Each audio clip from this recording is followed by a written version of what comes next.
Honra y recompensa. Audiolibro de John Bevere. ¿Cómo atraer el favor y la bendición de Dios? Honra y recompensa.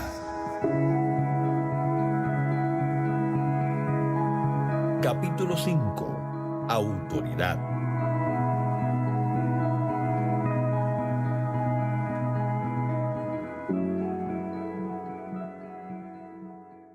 Antes de seguir hablando de la recompensa de profeta o líder, debemos hablar primero de la importancia o valor de la autoridad. Una vez que esta verdad quede establecida en nuestro corazón, podemos honrar a quienes están por encima de nosotros sinceramente y con más eficacia. Recordemos el significado de honra.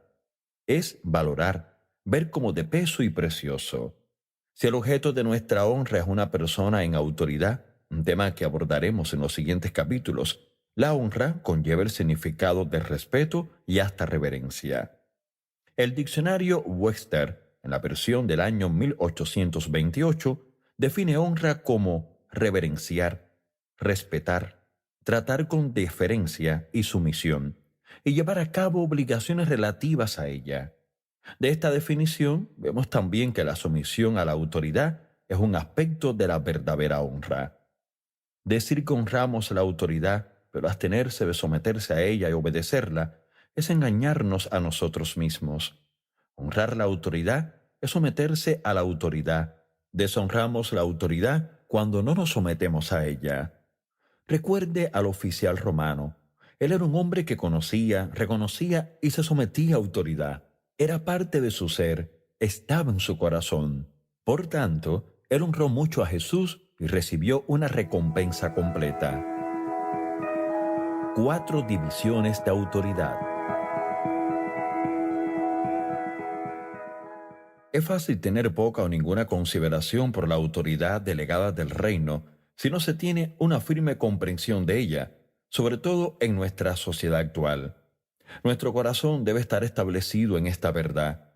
Se nos dice concretamente: sométase toda persona a las autoridades superiores, porque no hay autoridad sino de parte de Dios, y las que hay por Dios han sido establecidas. De modo que quien se opone a la autoridad, a lo establecido por Dios, resiste, y los que resisten acarrean condenación para sí mismos. Romanos 13, 1 y 2. En primer lugar, observe que no es un comentario como sugerencia, no es un consejo, es un mandamiento. Observe también las palabras, toda persona. Esto significa que no hay excepciones. Todos los que claman el nombre del Señor deben someterse a este mandato. ¿Quiénes son esas autoridades superiores? En este texto en concreto, Pablo se está refiriendo a las autoridades civiles o gubernamentales. Sin embargo, estas palabras de exhortación se aplican no solamente a los líderes gubernamentales, sino también a otras áreas de autoridad delegada. El Nuevo Testamento habla de 4 divisiones de autoridad delegada: civil, eclesial, familiar y social. Al hablar de social, incluyo a patrones, jefes, maestros, entrenadores y demás. El Nuevo Testamento da pautas concretas para cada área. En la mayoría de los casos, el consejo sobrepasa las fronteras y se extiende a todas las áreas de autoridad delegada. Recuerde que al hablar de recibir a un profeta, en nombre de un profeta, Jesús unió eso con un hombre justo y finalmente con un pequeño. Como afirmamos anteriormente, de esto vemos los 3 niveles de seres humanos que encontramos: quienes están por encima de nosotros, quienes están a nuestro nivel y quienes están bajo nuestra autoridad. Con respecto a quienes están por encima, aunque él habla de un profeta, que se refiere concretamente a la autoridad eclesial, el principio sobrepasa las fronteras y se extiende a todas las áreas de autoridad. El siguiente pasaje lo confirma.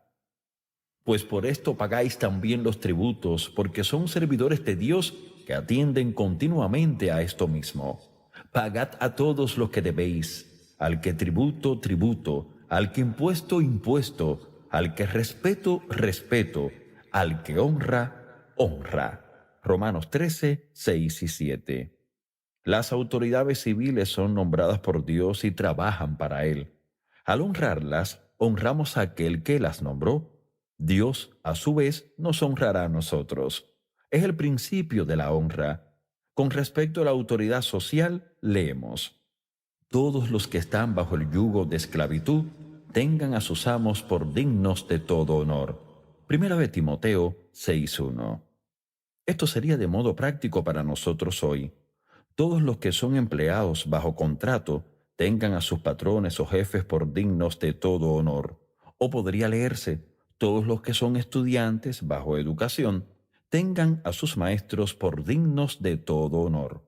Sería lo mismo para los atletas y entrenadores o para otros tipos de relaciones que implican sumisión de unos a otros. Con respecto a la autoridad familiar, leemos: honra a tu padre y a tu madre, que es el primer mandamiento con promesa, para que te vaya bien y seas de larga vida sobre la tierra. Efesios 6, 2 y 3. La recompensa de honrar a nuestros padres está ligada al mandamiento. Hablaremos de esto con más profundidad más adelante. Y finalmente, con respecto a la autoridad eclesial, leemos: os rogamos, hermanos, que reconozcáis a los que trabajan entre vosotros y os presiden en el Señor y os amonestan, y que los tengáis en mucha estima y amor por causa de su obra. Tened paz entre vosotros. Primera de Tesalonicenses 5, 12 y 13. Hay más pasajes que se refieren a cada área de autoridad y hablaremos de ellos más adelante. El punto es que Dios nos dice que honremos cada área de autoridad delegada y al hacerlo se aplica el principio de la honra. Seremos recompensados. Sin embargo, que sea de modo parcial o completo está determinado por el grado en que valoremos la autoridad. Un reino. Debemos recordar que el reino de Dios es sencillamente eso, un reino. Tiene rango, orden y autoridad delegada. Yo he dicho esto por años, pero al predicar el Evangelio por todo el mundo, en cada continente, excepto el Antártico, he descubierto que las personas a quienes es más difícil comunicar las cosas de Dios son las del mundo occidental. ¿Por qué? La respuesta es elemental.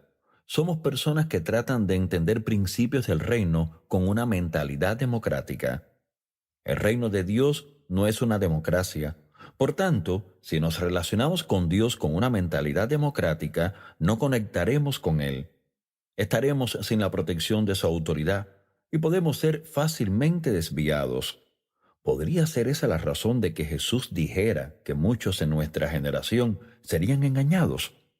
Hoy día, más que nunca, no respetamos la autoridad en nuestra cultura, pero lo que es más alarmante es que no es solamente en nuestra sociedad, sino también entre cristianos profesantes. Siempre debemos tener en mente que toda autoridad legítima viene de Dios y es dada para protección, provisión y paz. Esta mentalidad occidental es la causa de la mayoría de las divisiones en iglesias en los Estados Unidos y la razón de que tantas personas estén acudiendo a iglesias en casas. Esos creyentes profesantes no quieren estar bajo la autoridad establecida por Jesucristo mismo. Puede que usted diga: pero John, la iglesia china existe en iglesias en casas. Sí, eso es cierto, pero ellos se vieron obligados a hacerlo porque no podían reunirse en público. Ellos también están extremadamente organizados según los principios de la palabra de Dios. Hay una increíble estructura de autoridad. Precisamente este año me han pedido que me reúna con 5 líderes de la iglesia clandestina en China. Esos 5 hombres son responsables de la supervisión de millones de vidas y son los ancianos principales de la iglesia clandestina. Están tan organizados que nuestro ministerio envió a sus iglesias 250,000 libros y cada uno de esos libros fue distribuido en unos pocos días. Tienen una estructura que fluye en línea con la autoridad bíblica. La mayoría de iglesias que surgen en Estados Unidos no son de esa manera. Carecen del verdadero gobierno y la responsabilidad del Nuevo Testamento. Si observa usted en las epístolas, Pablo continuamente les dijo a hombres como los apóstoles Tito y Timoteo que establecieran ancianos en las iglesias a las que eran enviados, y esos líderes debían corregir, amonestar, exhortar y edificar a las iglesias. Había un rendimiento de cuentas establecido por la estructura de autoridad que Jesús estableció. Uno no encuentra fácilmente esto en las iglesias, en las casas, en este país. Por el contrario, encuentra a muchos creyentes que han sido heridos u ofendidos y que, por tanto, están desilusionados con la estructura eclesial. Han recurrido a las iglesias en casas a fin de vivir sin tener que dar cuentas a nadie. Debemos recordar que Jesús es quien estableció la iglesia y no los hombres. Si lee usted mismo el libro de Hechos, observará que los creyentes se reunían colectivamente y en cada casa. Es bueno reunirse en casas, pero nuestro liderazgo y responsabilidad deben provenir del cuerpo de la iglesia local, que es dirigido por ancianos nombrados. Toda autoridad legítima viene de Dios. De regreso al pasaje en Romanos, cada uno de nosotros debe estar sujeto a las autoridades que gobiernan. ¿Por qué? Es porque no hay autoridad sino de parte de Dios, y las que hay por Dios han sido establecidas. 13:1. Toda autoridad legítima en el universo tiene su origen en el trono de Dios. Si es usted verdaderamente nacido del Espíritu de Dios, reconocerá y estimará la autoridad.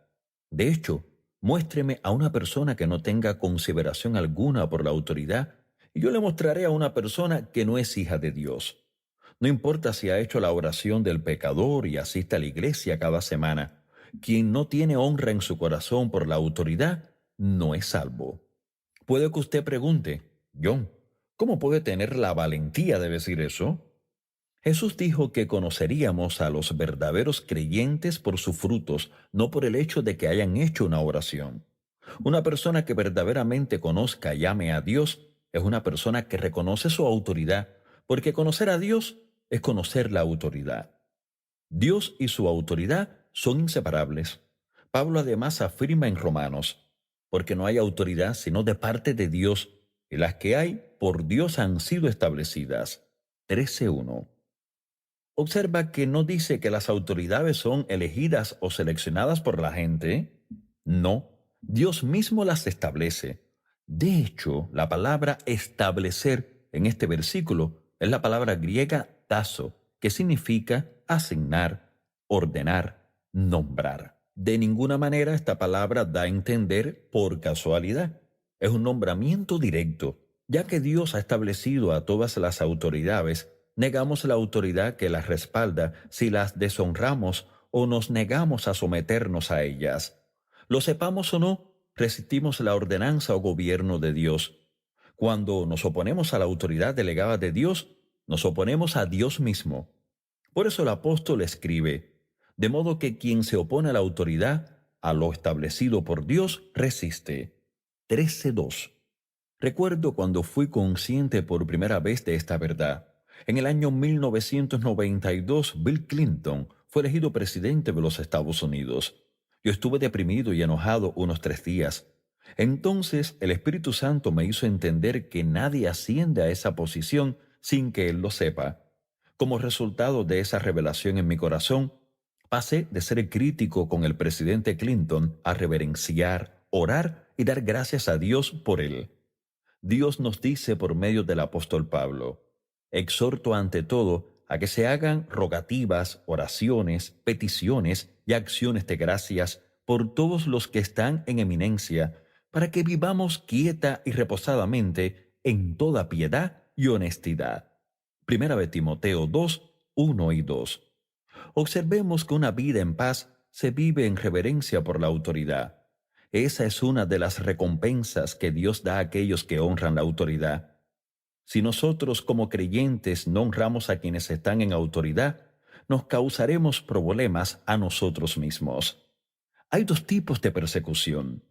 Una es autoinfligida, la otra es por causa de la justicia. El apóstol Pedro habla de ambas. Con respecto a la primera, afirma, pero ¿cómo pueden ustedes atribuirse mérito alguno si soportan que los maltraten por hacer el mal? Primera de Pedro 2:20. Dicho sencillamente, si hacemos lo que está mal, seremos castigados por ello. O para decirlo con más sencillez aún, si ve usted luces de color rojo y azul parpadeando por el espejo retrovisor de su auto después de saltarse una señal de stop, no culpa al diablo. ¿Por qué? Esta es una razón por la cual Dios ha establecido autoridades. Porque los gobernantes no están para infundir temor a los que hacen lo bueno, sino a los que hacen lo malo. Romanos 13:3. Por tanto, es bastante fácil eliminar la persecución autoinfligida. Simplemente obedezca a las autoridades y no tendrá problemas. El otro tipo de persecución es por causa de la justicia. Es cuando somos castigados por las autoridades aun cuando lo que hicimos era correcto. Pedro lo expresa de este modo. En cambio, si sufren por hacer el bien, eso merece elogio delante de Dios. Para esto fueron llamados, porque Cristo sufrió por ustedes, dándoles ejemplo para que sigan sus pasos. Primera de Pedro 2, 20 y 21. Cuando somos maltratados y seguimos siendo buenos trabajadores, estudiantes, civiles, miembros de la iglesia, etc., esto es honra en su punto más elevado. Es necesario tener temor de Dios en nuestro corazón para seguir tratando como valiosos a quienes nos han maltratado. En lugar de adherirse a esas palabras, muchos en la actualidad protestan: yo soy libre, soy cristiano, vivo en un país libre, no tengo que aguantar esta tontería. Sí, usted es libre, pero recuerde lo que también afirma la palabra de Dios, porque vosotros, hermanos, a libertad fuisteis llamados, solamente que no uséis la libertad como ocasión para la carne. Gálatas 5:13. Somos llamados a vivir una vida de manejar correctamente el trato injusto. Escuche lo que Pedro sigue diciendo. Para esto fueron llamados, porque Cristo sufrió por ustedes, dándoles ejemplo para que sigan sus pasos. Primera de Pedro 2, 20 y 21. ¿Cuál fue el ejemplo de Jesús? Él fue castigado por las autoridades por hacer lo malo cuando lo único que él hizo fue bien. Esto plantea la vieja pregunta: ¿deberíamos someternos y hasta honrar a las autoridades impías, en especial cuando nos maltratan? Autoridad impía. Muchos me han dicho protestando: pero John, yo conozco algunas autoridades muy severas y hasta malvadas. Me está diciendo que Dios las nombra y además que debemos someternos a ellas. No hay excepciones. Es cierto, hay muchas autoridades que son mezquinas, tiranas e injustas. De hecho, las escrituras están llenas de ellas. Debemos tener en mente lo que afirma la palabra de Dios. Nos dice que toda autoridad proviene de Dios, pero no dice que toda autoridad es piadosa. Dios sabía que habría autoridades impías cuando hizo que los escritores del Nuevo Testamento instruyeran a sus hijos a someterse a la autoridad. De hecho, ha habido ya muchas autoridades impías que están registradas en la Escritura. Veamos a Faraón. Él trató cruelmente a los descendientes de Abraham, el pueblo del pacto de Dios. Los dominó, los golpeó y hasta mató a sus hijos. ¿Dónde obtuvo Faraón su autoridad? Según la Escritura, Dios le dijo a Faraón: yo te he puesto. Éxodo 9:16. Pablo confirmó esto en una de sus epístolas. Ver Romanos 9:17. Y una verdad se establece por el testimonio de dos testigos. Juan 8:17. No hay duda de que Dios, no los hombres ni el diablo, levantó y estableció a Faraón en su posición de autoridad. Esto se relaciona con la afirmación: no hay autoridad sino de parte de Dios, y las que hay por Dios han sido establecidas. Romanos 13:1. Veamos a Nabucodonosor, rey de Babilonia. Él destruyó a Judá al saquear el templo y la mayoría de los hogares del pueblo de Dios. Finalmente tuvo un imperio que se extendía por todo el mundo conocido. Él también fue tan desobediente a los caminos de Dios que durante un periodo de tiempo en su gobierno se volvió loco y fue apartado de los hombres. Habitaba con los animales del campo y comía hierba como si fuera un buey. Su cuerpo se mojaba con el rocío de la mañana hasta que su cabello creció como si fuera plumas de águilas y sus uñas como las garras de las aves. Ver Daniel 4:33. Sin embargo, Dios claramente dijo de este hombre: He aquí yo enviaré y tomaré a Nabucodonosor, rey de Babilonia, mi siervo, y pondré su trono sobre estas piedras. Jeremías 43:10. Dios lo llamó mi siervo, porque una vez más las autoridades que existen son establecidas por Dios. Veamos al rey Saúl. He oído a muchos ministros afirmar: Saúl fue elegido por el pueblo, pero David fue elegido por Dios. Esta es una suposición incorrecta que no está en línea con el consejo de la palabra de Dios. Afirmaciones ignorantes como esa pueden hacer daño al pueblo de Dios porque comunican sutilmente que algunas autoridades legítimas pueden ser establecidas por los hombres y no por Dios. Eso a su vez conduce a las personas a no honrar, a no someterse a algunas autoridades, y eso les causa daño a sí mismos. Escuche lo que Dios mismo dice de este líder inseguro, loco e impío. Me pesa haber puesto por rey a Saúl, porque se ha vuelto de en pos de mí. Primera de Samuel 15:11. Observe que Dios dijo: me pesa haber puesto a Saúl como rey. No el pueblo, sino Dios lo nombró. De nuevo, esto se relaciona con la afirmación: las autoridades que existen son establecidas por Dios. David, que es la única persona en la Biblia a quien se le llama un hombre conforme al corazón de Dios, fue situado bajo la autoridad de Saúl, y eso después de que Dios dijo que le pesaba haber puesto a Saúl como rey. No fue ningún accidente, sino el plan de Dios. Saúl trató a David con bondad y favor en un principio, mientras David servía para su propósito. Una vez que David fue percibido como una amenaza para la seguridad de Saúl, Saúl se volvió violento por celos y buscó destruir a David, así que él tuvo que huir para salvar su vida. Durante los siguientes 14 años, David vivió en cuevas, desiertos, otros lugares remotos y hasta un país extranjero. Piénselo, entre las edades de 16 a 30 años, David no pudo ir a su hogar ni siquiera de visita. Fue exiliado de sus propios familiares y tuvo los amigos de su niñez. Ya no podía pasar tiempo con su mejor amigo Jonatán, porque eso hacía a David vulnerable al ataque de Saúl. Todo lo que él valoraba como joven, todas las seguridades, comodidades, lugares de placer y disfrute de su niñez, le fueron arrebatados durante un período de 14 años, solamente a causa del líder bajo el cual Dios le puso. ¿Cómo pudo Dios hacerle eso al hombre que era conforme a su corazón? Aún después de que el Señor afirmase que le pesaba haber puesto a Saúl, David siguió honrando y sometiéndose a su rey. David demostró su inocencia a Saúl en repetidas ocasiones, pero Saúl continuamente buscaba su vida. Después de unos años de exilio, David tuvo una oportunidad de poner fin a la desgracia creada por su líder. En el desierto de Engadi surgió una oportunidad de matar a Saúl.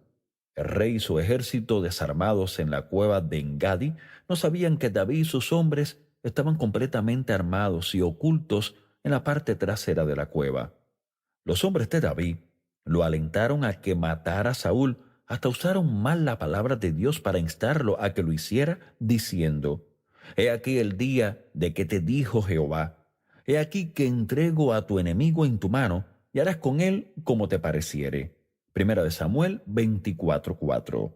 En esencia, le estaban rogando: David, el rey Saúl, es un maníaco, está destruyendo nuestra nación, ha asesinado a familias y sacerdotes inocentes. El gran profeta Samuel te ha ungido para ser el siguiente líder de Israel. Dios lo ha dicho: si no lo matas primero, él te matará a ti. Esto es autodefensa, y cualquier tribuna lo aprobaría y te declararía inocente. Era un excelente razonamiento y no tuvieron que mencionar lo que era obvio, que las injustificadas acusaciones y ataques de Saúl contra David hacían su vida desgraciada y la de ellos. La presión de ellos no persuadió a David, pero sí le dio una idea. Demostraría de una vez por todas su inocencia a Saúl al cortar la orilla de su manto. Si Saúl tenía pruebas de que David pudo haberlo matado, pero se refrenó él y sus hombres, Saúl ya no estaría preocupado de que David le fuera a robar su posición de autoridad y dejaría de perseguirlo para destruir su vida. Cuando él cortó el manto de su líder, la Escritura dice que su corazón se turbó y le remordió la conciencia. Él deshonró a su rey.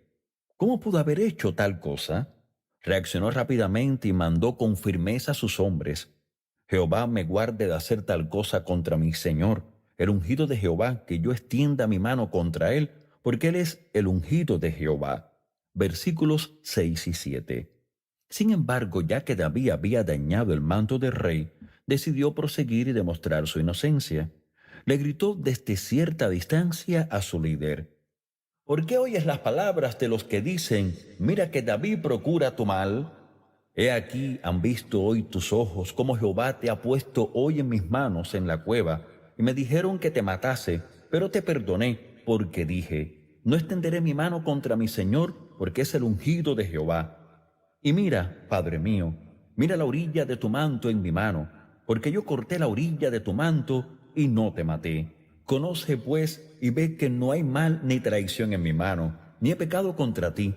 Sin embargo, tú andas a casa de mi vida para quitármela. Juzgue Jehová entre tú y yo, y véngueme de ti, Jehová, pero mi mano no será contra ti. Primera de Samuel 24, del 9 al 12. Si era necesaria alguna venganza, que ciertamente lo era, David confiaba en Dios para que se produjera, pero en cuanto a su conducta, él no hizo otra cosa sino honrar a Saúl. Hasta llamó mi señor al hombre que hacía desgraciaba su vida. Saúl, muy sorprendido por la bondad de David, le gritó: Más justo eres tú que yo, que me has pagado con bien, habiéndote yo pagado con mal. Versículo 17. Saúl entonces partió junto con sus hombres. La mayor prueba de honra de David. Ya que David había demostrado su inocencia, usted pensaría que Saúl lo dejaría en paz. Nada de eso por parte de este cruel líder. Poco tiempo después, Saúl oyó que David estaba oculto en los collados de Aquila. Así que, una vez más, Saúl tomó a 3,000 de los mejores guerreros de Israel para perseguir y destruir a David. ¿Puede imaginar la devastación del corazón de David? Él había demostrado su inocencia a Saúl hacía poco tiempo, y ahora Saúl continuaba buscando su vida. Esa era evidencia cierta de lo que David esperaba que no fuese verdad. Su líder era un frío asesino. Esto enfurecería a la mayoría.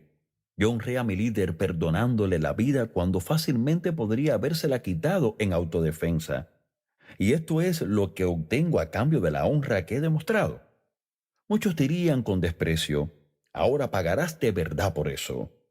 Pronto, David se enteró de que el Señor había hecho dormir profundamente al ejército de Saúl. Ve el 1 de Samuel 26:12. Y preguntó a sus hombres quién estaría dispuesto a escabullirse en el campamento de Saúl. Se ofreció el perfecto voluntario, Abisai, el hermano pequeño de Joab. Eran hermanos sedientos de sangre. Así que David y Abisai fueron al campamento del ejército de Saúl en la noche. Saúl dormía profundamente en medio del campamento, cerca de Agner. Entonces Abisai le dijo a David: Hoy ha entregado Dios a tu enemigo en tu mano. Ahora pues, déjame que le hiera con la lanza. Versículo 8. Puedo ver a David dudando en su respuesta. Piensa: puedo poner fin en este momento a toda mi desgracia, no solo la mía, sino la de mis hombres y la de nuestra querida nación. Aquí está uno de mis seguidores que no ha sido otra cosa sino leal a mí, y me está pidiendo que haga lo que es lógico, no solo para mí, sino también para todos los que me siguen. Estos leales hombres querrían volver a ver a sus familias. ¿Por qué iba yo a ser leal a Saúl y no a mis hombres? Saúl me ha mentido, ha robado mi reputación al decirle a la nación que soy un traidor. Ha robado mis privilegios de hijo en la casa de mi padre, y como ciudadano de Israel, me ha robado a mi esposa y se la ha entregado a otro hombre. Ver 1 de Samuel 25:44. Ha tomado todas mis posesiones. Sus pensamientos son interrumpidos por la voz de quien ha sido tan leal a él, que ha entregado su vida por el bienestar de David, Abisai. David, ¿qué haces?